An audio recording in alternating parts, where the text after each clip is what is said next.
Bonjour à tous, très bon début de journée à vous. La communauté musulmane a célébré hier l'Aïd el-Fitr, marquant la fin du mois de Ramadan. Le président de la République, Alassane Ouattara, a communié avec les fidèles de la grande mosquée de la Riviera Golfe.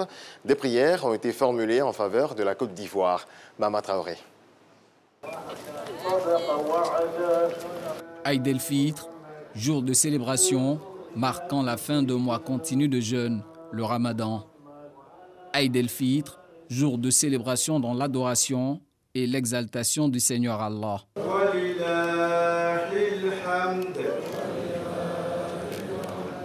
À lui la louange et la gloire. Des invocations récitées à l'unisson par les fidèles musulmans de la grande mosquée de la Riviera Golfe. À eux se sont joints le président de la République Alassane Ouattara, le vice-président Tiemoko Melie Kone, des présidents d'institutions et plusieurs membres du gouvernement. Moment important de ce culte, l'accomplissement des deux unités de prière, suivi du sermon de l'imam Moumine Traoré. C'est le lieu indiqué de rappeler quelques enseignements du Ramadan aux croyants. Le prophète Muhammad sallallahu alayhi wa sallam a dit: le jeûneur a des moments de joie. Il se réjouit lorsqu'il rompt son jeûne à la fin du Ramadan. Et il se réjouit quand il rencontre Allah le jour du jugement dernier pour recevoir la récompense de son jeûne. Hadith rapporté par Bukhari et Muslim. La joie de ce jour est celle de la satisfaction d'avoir accompli son jeûne. La plus grande joie sera le moment où il rencontrera Allah subhanahu wa ta'ala en passant par la porte du paradis réservée aux jeûneurs. Le sermon est suivi de bénédictions. Le souhait d'une Côte d'Ivoire développée et en paix est au cœur des prières que partage le président Alassane Ouattara.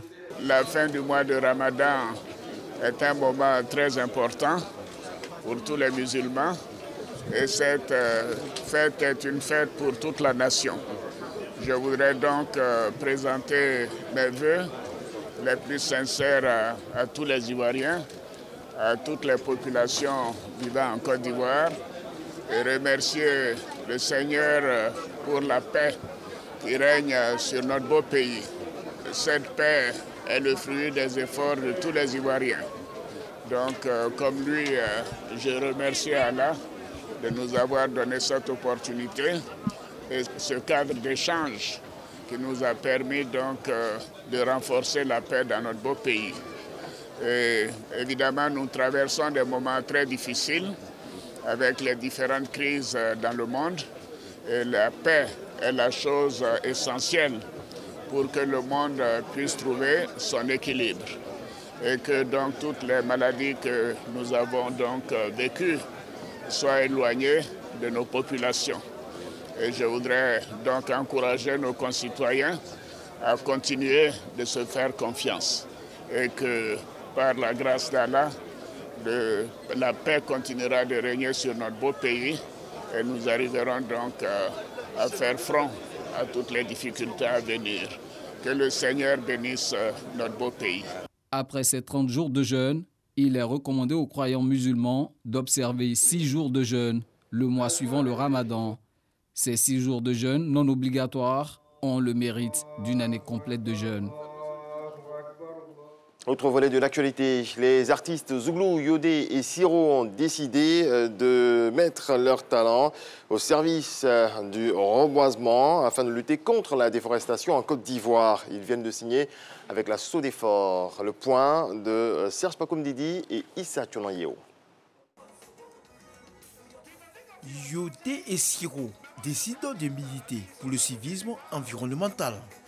À travers leur voix, leur notoriété et des actions pérennes de reboisement, ces artistes veulent accompagner l'État de Côte d'Ivoire dans ses actions de préservation des couverts forestiers. D'où une signature de convention entre la Société de développement des forêts, Sodefort et leur fondation, Yes Fondation. La forêt, c'est la vie. Et l'héritage que la Côte d'Ivoire a de plus précieux, c'est sa forêt. Nous sommes venus vers l'assaut des forts dans le but de sensibiliser les Ivoiriens à tous les niveaux sur l'importance du reboisement. Pour mener à bien leurs actions, Yodé et Siro bénéficient du soutien du Bureau ivoirien des droits d'auteur, Buruda.